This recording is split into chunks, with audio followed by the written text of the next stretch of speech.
sou Otton Bastos, estou aqui coordenando as atividades do canal Ciência, Religião e Espiritismo e vou tratar de 4 temas que eu considero muito importantes para essa nossa primeira atividade. Hoje falaremos sobre universos. Depois falaremos sobre a vida na Terra. Depois farei uma exposição sobre acredite, Deus está dentro de cada um de nós. E por último falarei sobre o pensamento e a oração.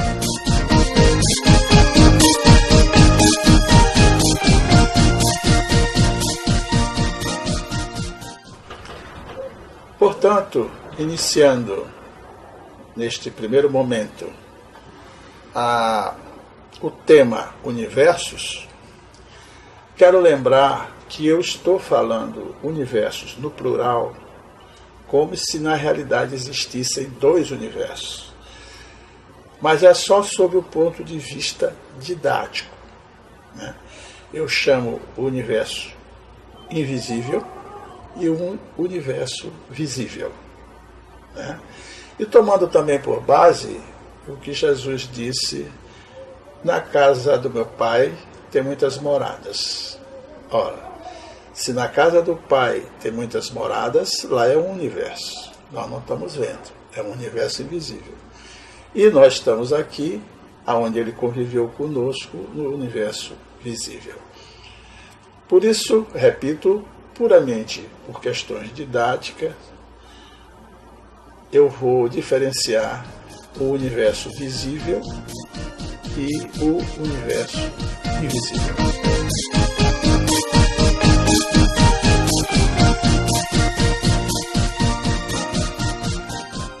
Como eu disse inicialmente, essa frase em João 14:2, Jesus disse: na casa do meu Pai há muitas moradas. Se não fosse assim, eu vos teria dito: vou preparar-vos lugar. Então, como eu falei inicialmente, pelo menos nós temos 2 universos, aqui e a casa do Pai.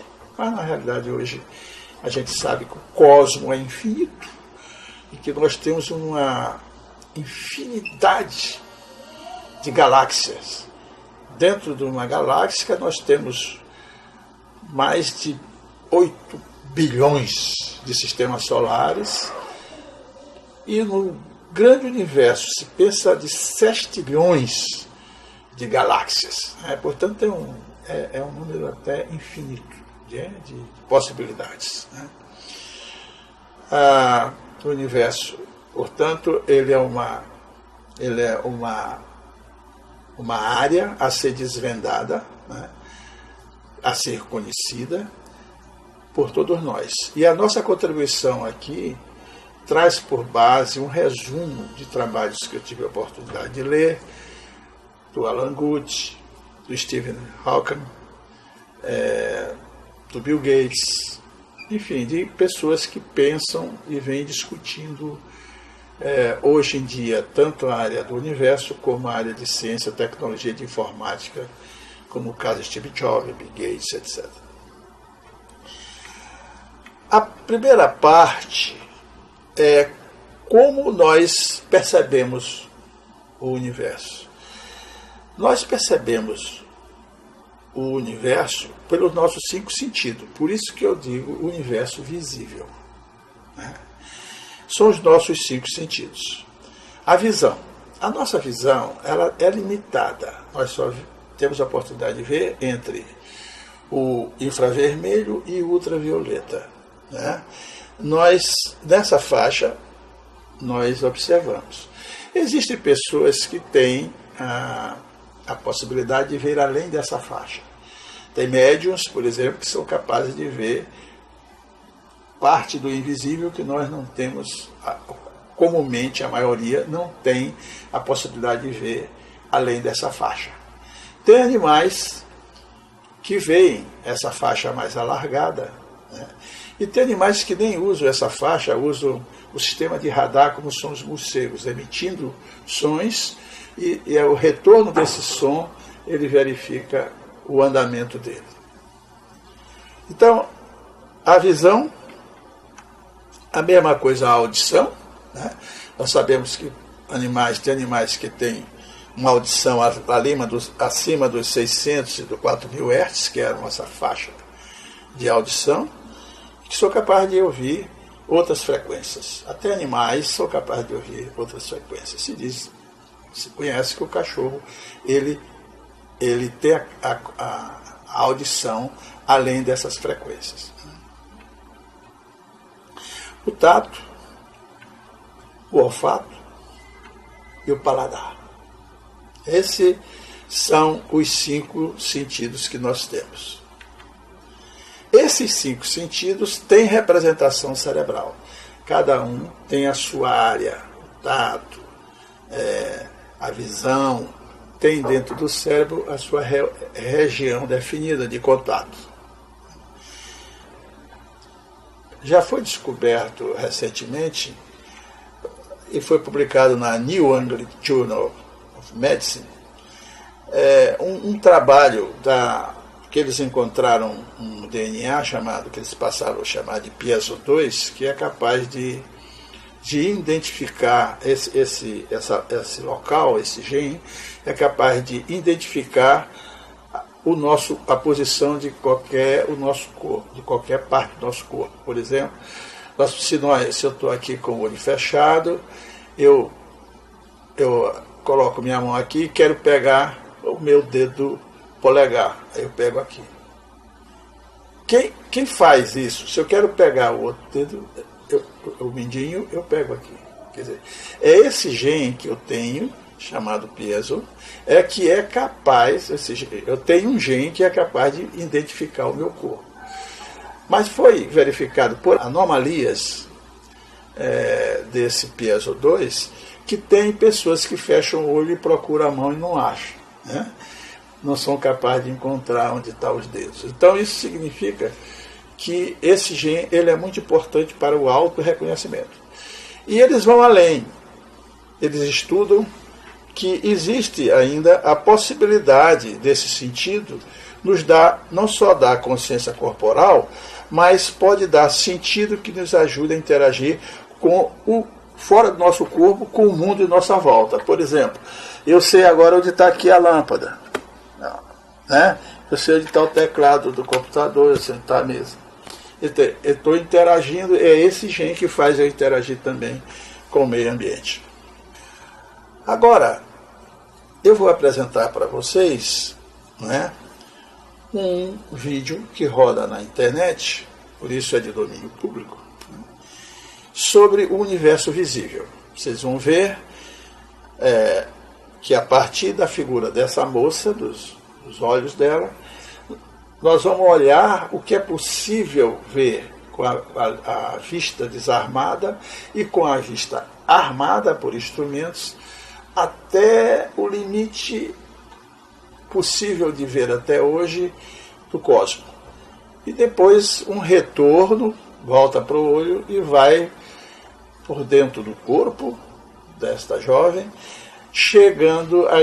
vindo dos órgãos, tecidos, células, moléculas, chegando ao DNA, indo ao átomo, indo até na extremidade, maior extremidade possível visível, que são as unidades subatômicas.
E no vídeo 2, nós vamos ver como nós poderemos estudar o nosso universo visível, como nós estudamos, como foi possível verificar a distância entre os planetas, a distância da Terra para o Sol, a velocidade da luz para o Sol, o movimento dos planetas e estudar coisas que estão a 100, 200 e muito mais anos-luz à frente. Como nós podemos estudar e como a ciência nos ensina a esse estudo.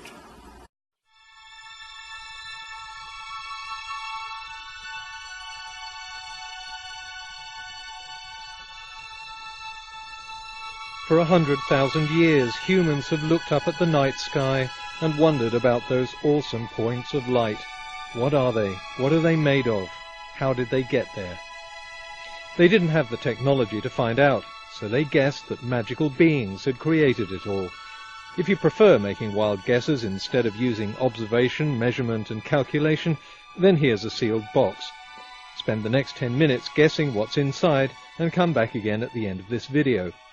Because this video doesn't cover what we guess about the universe, but what we know, and more importantly, how we know it.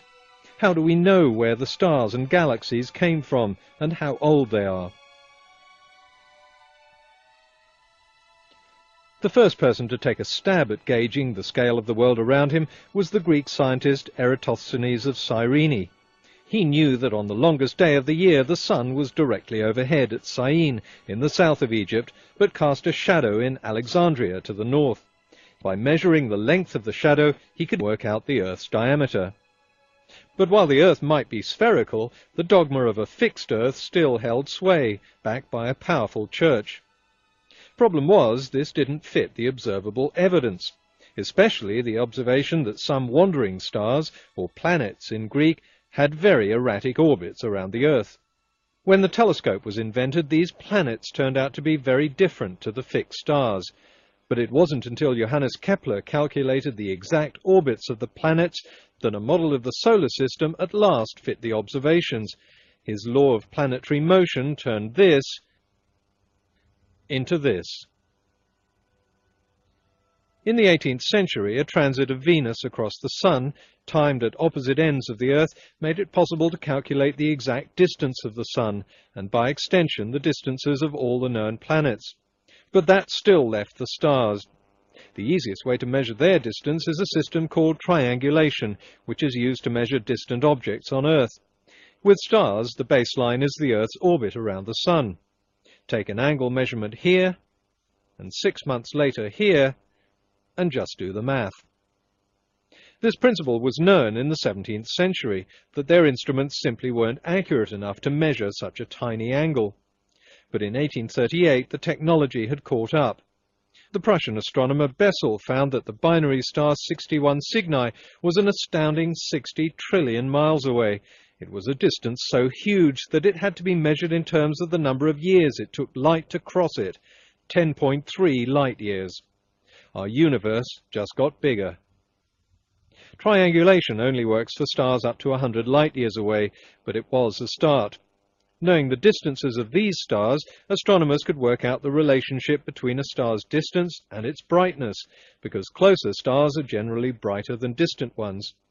Using this calculation, they could now estimate the distance of the faintest stars they could see. It was only an estimate, but our universe got bigger again. We seem to be on the edge of a huge wheel of stars in space. While the brightness of a star gives us an estimate of its distance, confirmation comes in another trick of triangulation. In 1987, a star was seen to explode inside our galaxy. The exploding star is called a supernova, and it's very bright. As it happened, this particular supernova was surrounded by a huge gas cloud far out into space. The light from the exploding supernova raced across the gap, and 8 months later it hit the surrounding gas cloud. Cosmologists saw the reflected glow. We know the speed of light, so we know how far it can travel in 8 months. And that means we know the distance between the supernova and the gas cloud. All cosmologists had to do is measure the angle between the two as seen from Earth, and once again it's simple triangulation. We can work out the distance of the supernova, 169,000 light-years. That means we're looking at an event that happened 169,000 years ago. Our universe was now huge. By simply observing and measuring, we'd calculated a scale in time and space that was far greater than Bronze Age people ever imagined. But one question still confounded scientists. What are all these stars made of? To understand the evidence, we have to understand the atom. There are around 92 different types of atom, known as elements. They differ in the number of electrons, protons, and neutrons they have. When an atom emits light, it absorbs the light of particular wavelengths. Each element absorbs a different set of wavelengths. We can see these absorption patterns as lines when we look through an instrument called a spectroscope. This one shows the spectral lines of three elements that were very familiar to early 19th century scientists: hydrogen, lithium, and oxygen. But when the French astronomer Pierre Janssen pointed a spectroscope at the Sun in 1868, he found a set of spectral lines no one had ever seen before. It was a completely unknown element. He called it helium, after the Greek word helios, the sun. The new element also showed up in stars, along with another abundant element, hydrogen. Inside this tightly bound universe, which they called the galaxy, astronomers could see strange swirling clouds through their telescopes. Some astronomers thought these could be other galaxies just like our own. In 1917, a supernova was seen to explode inside a cloud called Andromeda. Supernovae are usually very bright, but this one was quite faint. Using the brightness and distance calculation, cosmologists work out just how far away Andromeda was: 2 million light-years. That put it well outside our own galaxy, and triangulation showed just how big it was, about the size of our own galaxy. The universe, it turned out, extended well beyond our own cluster of stars, and millions of years back in time. American astronomer Edwin Hubble soon discovered that other galaxies were even further away. He also confirmed an observation that they were all moving away from us at incredible speed. Those furthest away were going the fastest. In other words, our universe was expanding, as if we were caught up in a huge explosion. How do we know this? I'll explain with a more prosaic example. When you watch a car speed past, sounding its horn, the pitch seems to change. As it's coming towards you, the sound waves are bunched up, so the horn seems to have a high pitch. As it passes by, the pitch suddenly drops, because now the sound waves are being stretched out. This is called the Doppler effect. Just by measuring the change in pitch, an observer can calculate the speed of the car and whether it's coming towards him or moving away. We can do the same with stars and galaxies, using light instead of sound. If a galaxy is moving away, the spectral lines will shift towards the red end of the spectrum. The opposite happens if a galaxy is coming closer. They move towards the blue end. So cosmologists could not only calculate which direction the galaxies are moving, but also their speed. But what happens if we wind the film back, as it were? What happens is that all these moving galaxies lead back to the same point in space and time, this point, around 14 billion years ago. The explosion of all this matter is called the Big Bang, and that's as far as we've got so far in our understanding of the scale and time span of the universe. Research is now continuing to discover what happened before the Big Bang. Now let's come back to that sealed box. To the people who decided to skip the video in order to speculate on the contents, have you figured out what's inside yet? Of course not. Sitting in an armchair and making wild guesses tells you nothing. You're really no better off than the Bronze Age farmers who looked up at the stars and tried to guess what they were.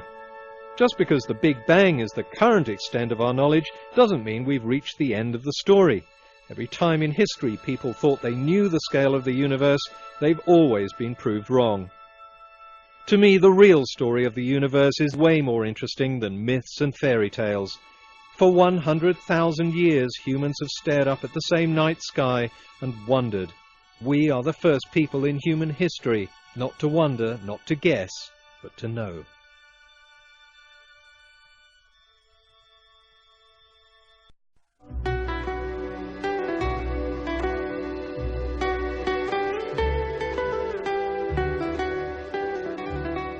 In part 1 of this video, I looked at our growing knowledge of the universe and how humans became aware of its scale in time and space.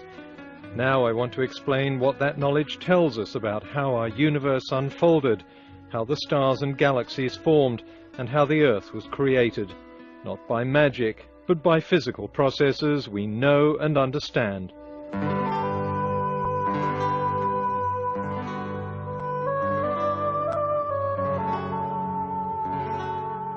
Our universe, which may be one of several in time and space, started with a huge explosion of energy and matter called the Big Bang.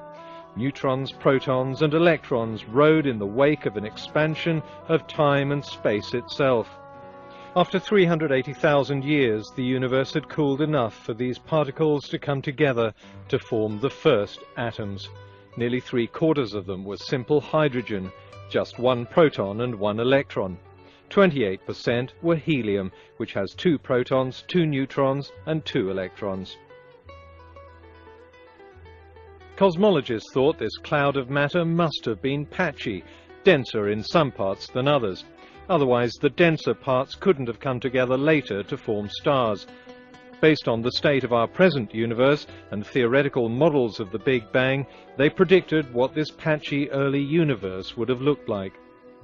Denser clouds are always a few millionths of a degree warmer than the emptier parts of our cosmos, so cosmologists knew that if they could look back 13 billion years, they should be able to see the heat imprint of these early clouds of particles. They'd have to find background temperatures from the universe's furthest reaches. The instrument that achieved this was NASA's Wilkinson Microwave Anisotropy Probe. It spent 2 years collecting data from 13 billion light-years away, which meant it was not only looking deep into space, but also 13 billion years back in time. Then in 2003, the picture was ready, and the world caught its first glimpse of our universe at birth. What you're looking at is a picture of our universe just 380,000 years after it was born, as the first atoms were being formed. It's like seeing the photo of an 80-year-old man just 19 hours after his birth. The red areas are warmer clouds of matter, the blue areas colder and emptier. Hydrogen and helium, protons and neutrons, drifting in a dark cosmos. The Wilkinson probe results were hailed as a scientific breakthrough. They matched the predictions perfectly.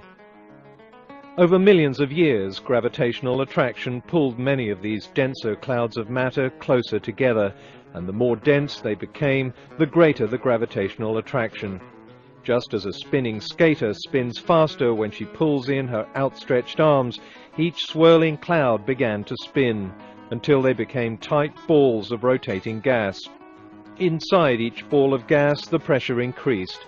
Whenever a gas is compressed, it heats up. So hydrogen atoms in the center of the cloud started vibrating faster and faster until they were crashing into each other at such high speed they began to fuse to form helium. Each nuclear fusion reaction is accompanied by the release of energy.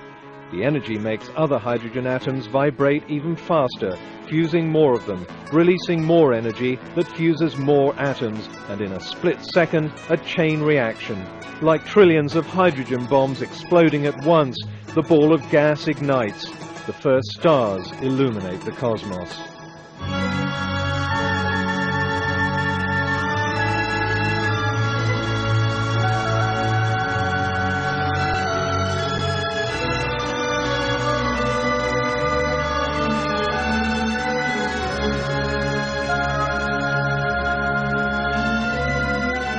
Early swarms of stars were also drawn together by gravitation, forming galaxies.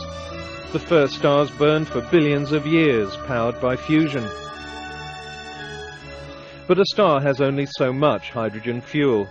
As the energy is used up, the star begins to collapse, pulling the gas ball tighter.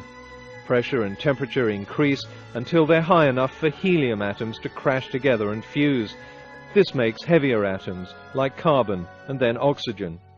With higher temperatures and pressures, even these atoms fuse until the star becomes a white-hot factory, forging every element. The energy from these reactions is far greater than the fusion of hydrogen. Finally, the temperature and pressure are so high that the star explodes, spewing its contents into space. Often the shock waves throw these heavier elements against clouds of hydrogen and helium that have been dormant in space for billions of years. This cloud hadn't been dense enough to pull together under gravitation, but the sudden jolt from the exploded star stirs it. Now gravitation starts to pull the denser areas closer together. The life cycle of a star begins again.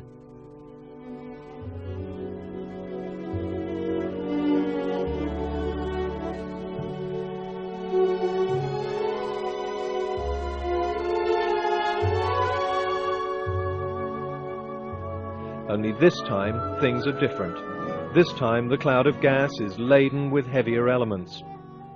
Thanks to spectroscopy, explained in part 1 of this video, we can measure the proportion of the different elements in stars and in our own sun. Because stars have been forming since our universe began, we can see them in all their different stages of development, from their inception to birth, maturity, old age, and death. So we know the rate at which hydrogen and helium fuse. The proportion of the two elements tells us the age of the star.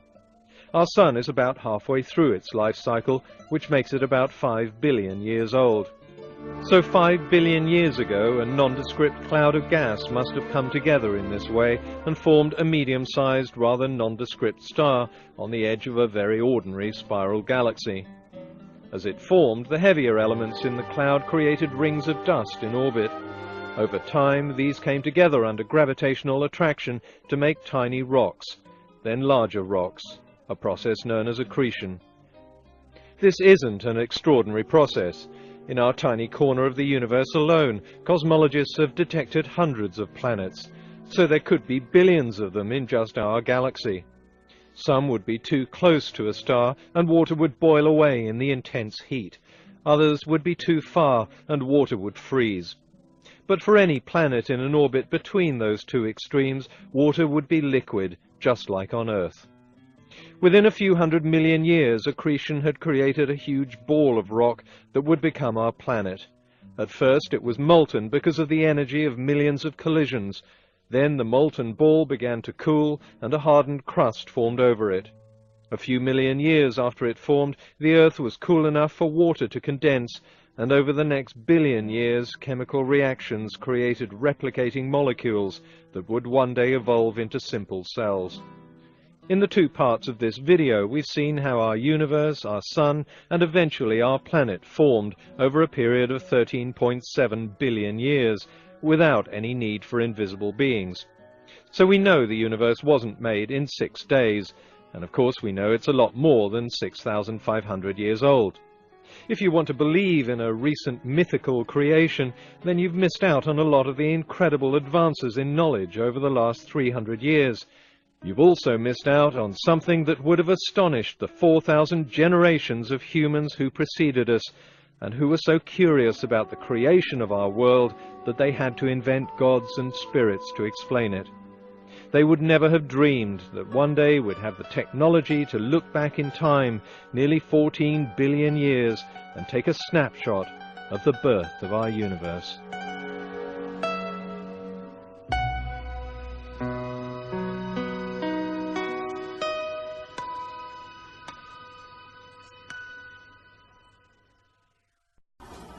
Aqui tem uma frase que uma entidade mediúnica, no momento em que nós estamos trabalhando, depois da parte espiritual eu vou explicar, ele agradeceu ao trabalho que ele vinha fazendo conosco, eu e mais dois colegas, que é o Paulo e o Adriano, e nós falaremos isso adiante, lá no final das nossas palestras. E ele então fez essa oração: a ti, ó Mestre, ó energia pura, ó força que anima cada partícula, que compõe esse sistema de amor e paz. Nosso agradecimento. Obrigado, muito obrigado por esse momento que reuni com esses amigos. Que assim seja. Amém. E aqui fica a nossa primeira parte.